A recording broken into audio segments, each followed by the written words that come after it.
England Take. I'm your host, AJ Kirsten. NewEnglandTake.com to get more from the show. That is a Substack, a great way to support the program. Big thank you to WKXL for picking up the show every Saturday, 8:30 a.m.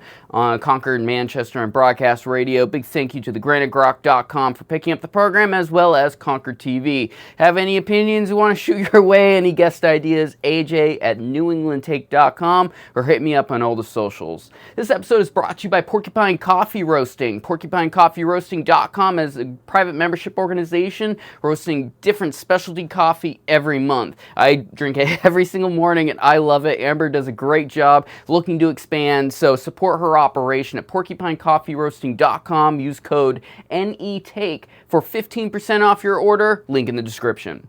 All right, excited today to be joined by a first-time guest, Adam Mangana of Optima Ed, to talk a little bit about civics education and their academy program that they are starting to encourage middle school civics education that actually works, because that is it's a definite issue. It's a definite issue. You check out social media and I go, oh, I wish you people understood a little more of how government works. Welcome to the show. My goodness, AJ, thank you so much for having me. Super excited to be with you, and of course have ties to New England. So it's always nice to be back, even only on Zoom. Yes, definitely. We were talking on before we started. You went to school at Brown. I've been in New England my whole life, so it's great to bring people back into the fold one way or another. So let's start off with, what is Optima Ed when you look at it from a big picture? Yeah, so Optima Ed is a virtual instruction provider. We deliver content online, and we partner with both micro schools and parents right at home to deliver coursework, best-in-class coursework.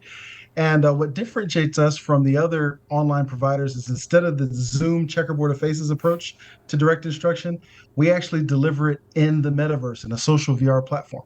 So students are able to kind of be met where they already are. So imagine like 21st century tech with first century wisdom, and we're bringing classical education to the metaverse. How long has the company been around? So we started in 2021. We launched the school in 2022, and we've doubled every year. So we're getting a lot of traction. One of the things that your listeners in New England, and especially in New Hampshire, understand is the power of educational savings accounts. When you actually allow parents to make parent-directed allocations based on funding, and the dollars now follow the student, that's been a huge opportunity for Optima, because when people have choice, they want the solution that works for their child. Definitely, huge supporter of the EFA program. Definitely, if you're curious in any of those programs, Children's Scholarship Fund of New Hampshire. I've had Kay Baker Demers on the show a bunch of times in the past. So go learn, go talk to them. They're the experts. They know how it works in the state. We're a big supporter of education choice on this program here. So why focusing on civics? I want to hear your perspective on that. Great question. I think every generation has a responsibility to teach civic education. It won't teach itself. And the reality is what you've mentioned earlier. We have 70% of our voting populace that can't pass an eighth grade civics exam. We only have 22% of our current eighth graders nationwide that are passing the civics exam. And so it's really important that school, right, be a vehicle for civic virtue, that we actually create citizens. And you can't do that without civic education. Yeah, it's something the even here in New Hampshire at the State House is like universally agreed upon, that we needed to make sure that civics education was a focus, and it's now a required part of the curriculum. So it's essential, because it kind of breeds, in my opinion, a lot of the more systemic issue we have, where there's this defaulting to whether it's socialism or just throwing out the baby with the bathwater, because they don't understand how the system works. And if you don't understand how the system works, you don't understand the impact, or how you can have an impact on the system productively. You're so right. I mean, so many of our citizenry sees civics in the third person, like it's something, the government is something that happens to them. And we, the people, ultimately are the major constituents. We are the ones who drive how our government should work and how lean or how large, to your point around socialism. And so, if I think I heard somebody say the other day, it'd be easy to sell communism, just give everybody something for free. But if you don't have a great civics education, you don't understand the trade-offs with allowing for the government to take too big of a role or too small of a role in our world. So we have to be able to teach that to kids at scale. And Optima's mission is to provide that through vehicles like the Educational Scholarship Funds, so that it can be accessible to everyone. Yeah, definitely. Economics and civics education. If we could increase the level of basic understanding of those things work, I think we could change the world. So it's fantastic to hear about this. I'd love to hear a little more about the technology side of what you guys are doing, because that does seem to be very unique. AJ, this generation of learner is already very familiar with metaverse platforms like Fortnite and Roblox, but these are very dangerous places for kids. There's an unfettered access to the internet. And what we decided to do was build the guardrails to be able to kind of meet the delivery mechanism where students are already, but to be able to marry that to real content. So imagine reading primary documents, the Constitution, and then interviewing the founders of our country, right? To be able to do that, to go back into Independence Hall, it's a huge way to engage learners, and that's a big difference for us. We're seeing now with the student results in Florida, 100% of our students are passing the end of course exam for civics, and we think that that's a function of having real teachers, not AI teachers, real teachers interfacing with real students at scale, using this technology to engage them. So now you are there present at Independence Hall and not just seeing it in a video or hearing about it from a lecture. Yeah, definitely. It's one of those things. Technology is supposed to uh, perforate various levels of education, things of that nature. We see all this stuff forever when it comes to video games, like you brought about the ability to interact. Like the computer intelligence can have a basic. It doesn't involve artificial intelligence. Like this is something that's been around for decades. When I was a kid playing video games on my PlayStation 2, like there was a level of back and forth that computer systems are able to handle, and to have it contained in a safe way. I mean, you brought up Roblox and the dangers of that. Like it's terrible. If your kid is in Roblox, please, for the love of God, do a little bit of research so you understand the dangers of that platform and the child exploitation that takes place in those systems, because it's horrifying the people that are in those ecosystems, and to have something that's a closed ecosystem like this is Exactly right. great from a safety perspective. It's huge, and we have to, in order to meet students where they are today, we have to prioritize student engagement. And I think that's what has been missing. I think partly because if you look at the last 30 years of education, we've over-indexed on STEM, and STEM to kind of maximize utility. And it's been like, okay, how many computer programmers can we produce?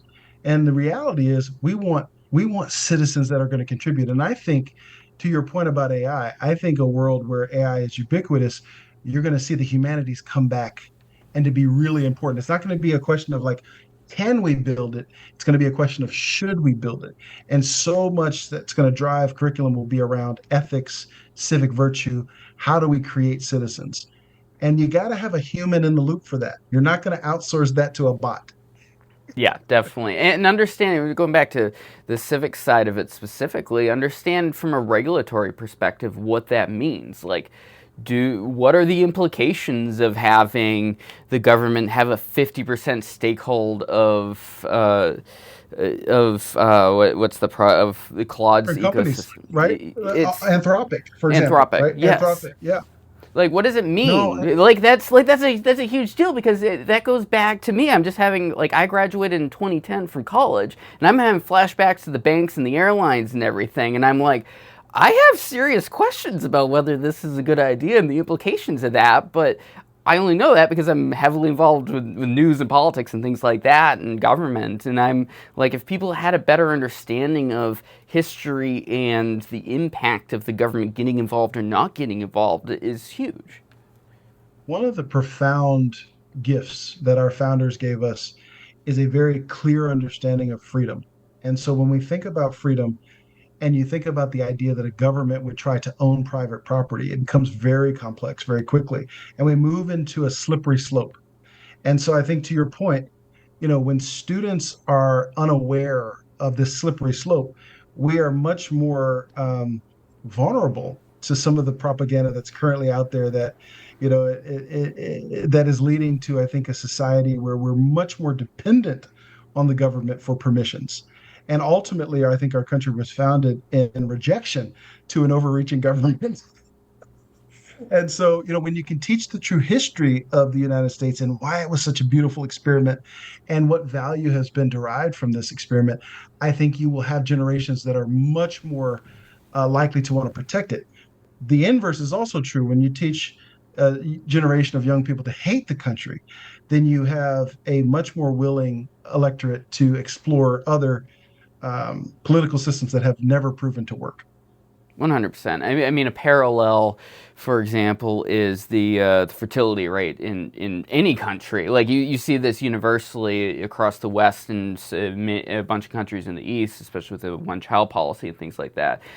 One generation of screwing up the messaging around how we should look to the future of our country causes catastrophic circumstances when it comes to fertility. It means that people just aren't having babies, and now you don't have a replacement population in countries like Japan and things of that nature. AJ, I think you've just brought up one of my more controversial perspectives. You're not going to out communist China. As much as we'd like to be an authoritarian government, you're never going to be better at it than China. And so, what America has done, right, is scale entrepreneurship and creativity. All of those things are rooted in the freedoms that come from our Constitution. And so, when you teach children that, you actually empower and imbue a generation of folks who are going to solve problems that don't even exist yet. When you do the opposite and you teach and kind of socialize children to be dependent on the government, you have folks who can't solve problems. And to your earlier point about, AI being ubiquitous, if you can't solve problems, AI will replace you. If you can solve problems, you will always be employable. Yeah, 100%. It's one of those things. Going once again, I'm feeling really old just talking about some of this stuff with this episode. It's one of the things with the internet. The internet was going to make my generation not be able to be employed. I'm like, no, we made the whole ecosystem change. The world changed. Like, it doesn't mean the world, the sky's going to turn to fire and we're all going to be living homeless and no one's going to be, there's going to be only 5 guys that make any money in the world. Like, no, the world changes. We utilize things. We still need people on the ground that understand how things work. We still need people that work in government that understand how government works. And if we're not feeding the system with informed people when it comes to civics and how government works, they're just gonna you're going to see the catastrophes you see in California, for example, with the people in that government just rife with just give the money out, just give the money out because we need to make sure that the money's going out to make sure Joey doesn't starve or whatever it is, as opposed to saying like, are we just making the problem worse? Are we just throwing money at a problem and just causing more fraud and abuse because we're not making sure the money is going to the people that actually need it? You see this in many states across the country right now. Like, they don't understand how the system works, so it just comes down to throwing money at things, and that's it. One relief to your listeners is, we're working with students every day. I had an eighth grade student the other day, AJ, that just really impressed me. He was offering a very balanced approach to this idea of automation, and he was talking about a lot of the scare tactics around AI. He'd written an essay for a paper at Optima Academy Online, and the insight I thought was profound. He was talking about the media and its approach to trains. And he was sharing that, and when trains came out, there was all of this propaganda that said, the human body can't go over 35 miles per hour. And so, to your point about the first generation of the internet, right? There was a lot of propaganda out there, but at its core, the truth that the first generation of the internet unleashed was that it took our language and it distributed it at the speed of light for free. and there were winners and there was losers and there were folks who could build billion-dollar companies on that ability. We are now entering the third generation of the internet, and the construction company for that, the back end, is AI. And I think the key is it's not a panacea. We've not reached the eschaton. We don't know all the things that we need to know. But ultimately, if you are a problem solver, it will make you far more productive. That's what the young man was arguing. And he said there are core human skills that have been true since the time of Socrates and before that are going to continue to be really valuable. And so the most human people win. And so, again, back to where we started this conversation, what better way to become a citizen and to become a human, right, fully actualized, than to learn about your purpose in something bigger than yourself, right? To understand civic virtue and to understand your place and your contribution. And these are really important things that are fundamental to a free society. And if we all see value in having a free society, then you cannot untether civic education to that outcome. 100%. So, if people want to learn more about your program and possibly offer it to their kids or their community, what should they do? Yeah, please have them come check us out at www.optimaacademy.online. We are very excited to be plugged into the state educational savings account program in New Hampshire. So folks who are already plugged in can use those dollars to pay for the course. And we are now nationwide. And so if you have listeners outside of New Hampshire, please have them check us out also at www.optimaacademy.online. And we have solutions even if your state doesn't have an ESA program yet. In that big, beautiful bill, they are going to be launching a national ESA in 2027. So that's something that all of your listeners can get really excited about. Awesome. Adam Mangana of Optima Ed, thank you so much for joining me today. AJ, you're awesome. Thank you. Super interesting to learn about what Adam's got going on at Optima Ed. Please be sure to go check that out. You get to listen to me for the rest of the show. This episode on broadcast and on granitegrok.com is going out on Independence Day, not the 4th of July, as a friend of mine keeps reminding everyone in his life. It is Independence Day. It's the day we said, no, we're going to be our own country here. And to be totally I'm blunt, frank, whatever way you want to say it, the greatest country in the world. I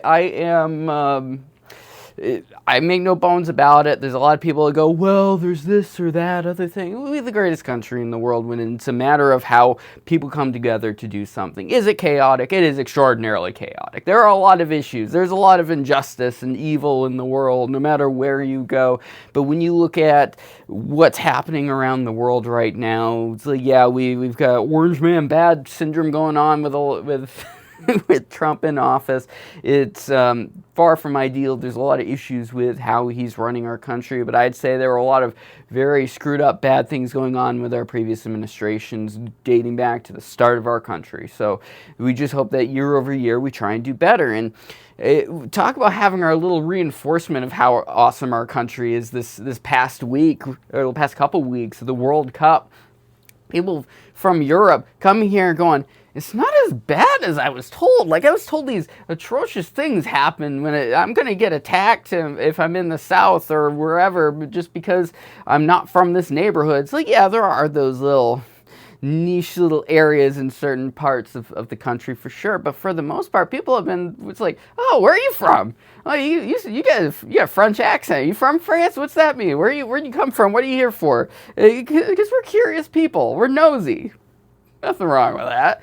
And we're just seeing like Freddie from Germany is like the meme online where he's going around just seeing all these things and just being blown away by how our country works. Like, it is not, you got to ignore the media when it comes to a lot of that stuff, because the media is only reporting on the bad things, and like I said, bad things happen literally everywhere.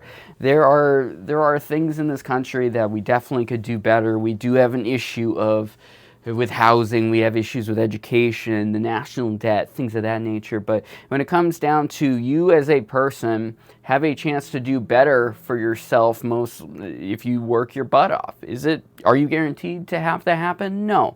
But there's always that chance, and there's that hope. And if you have hope, it goes a very long way. I have hope for this country that we're going to improve, and we are all in this together.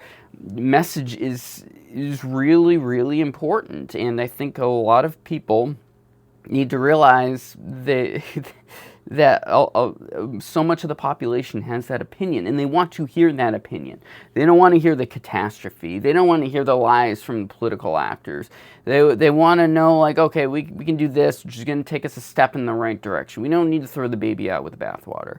Our Constitution is fundamentally, in my opinion, one of the greatest historical documents in the world, because it has created this government that changes peacefully every 2 to 4 years. Like, we're constantly cycling through change. Is it doing a good job of getting the boomers that are with dementia out of office? No.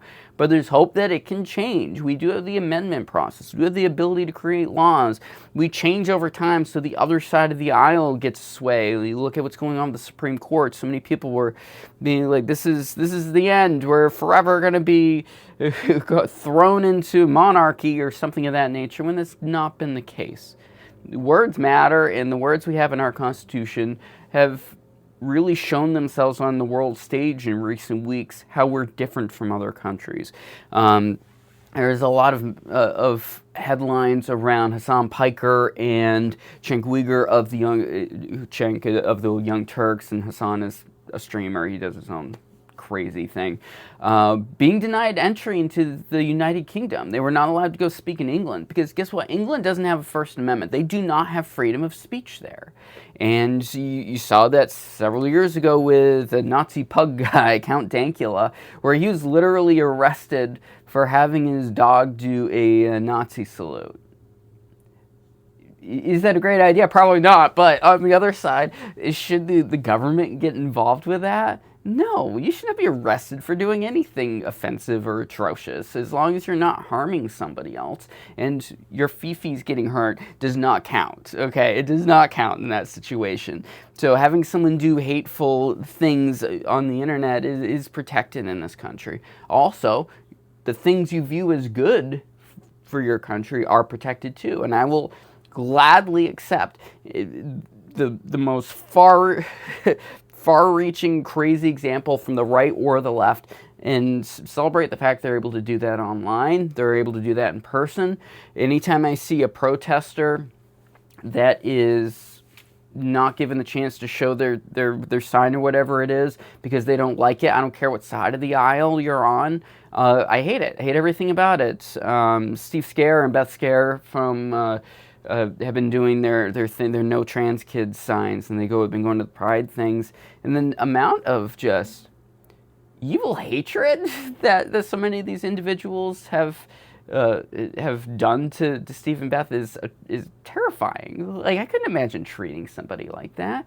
And on the other side too, if there's some lefty weirdo out there, sorry, if there's somebody out there that's supporting some left-wing thing, whether it's about schools or it's about the book bans or anything of that nature, you should have the full right to say whatever thing it is without someone literally screaming at you and cussing you out. You can have a discussion, maybe you can yell at each other about whatever it is, fine. But to literally have someone get in your face, shouting you down, saying some of the most heinous things at you that's beyond First Amendment. That is not First Amendment. Both sides are able to get their opinions out there, and we need to have dialogue. We need to have discourse. We need to have disagreements. I have people from both sides of the aisle on this show, gladly, because I think it's important to understand where the other side is coming from. When I do my news analysis, yes, I have my partisan bent when it comes to things, but I want to make sure